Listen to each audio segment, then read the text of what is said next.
چې په دومره غټه سطح کله یو تباهي کیږي نو دا خامخا زمونږ بره داسې اعمال رواني چې په هغې باندې الله تعالی ناراضه او دا اوس که موږ دلته ناست وي نو ستاسو څه خیال کېږي موږ په عذاب کې ګیر نه یو څه په یو قوم باندې خو سیلاب راغی په یو ځل مړه کړه موږ خو روزانه مړه کېږو موږ خو روزانه مرو لګیا یو روزانه په کور کې ته جاړئ روزانه د ښځه او بچي جاړي روزانه در باندې عذابونه دي اله دا ټکس راغی اله دا بیل ډېر راغی اله دا کرایه به څنګه چل کوم اله دا به څنګه چل اله کاروبار خراب شو اله روزګار صحیح نه دی اله کاروبار صحیح نه دی اله نن صحیح دکانداري ونه شوه دا روزانه پتا او په ما عذاب روان دی دا مګڼه چې ګینې یوازې سیلاب عذاب دی سیلاب یوازې عذاب نه دی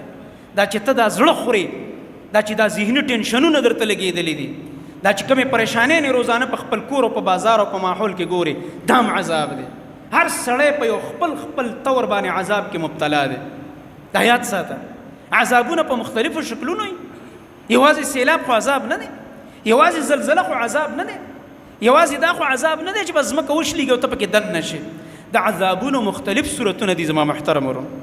مختلفو طریقو باندې الله رب العالمین قومونو له عذابونه ورکړي نو په دې بنا باندې زما محترم ورونو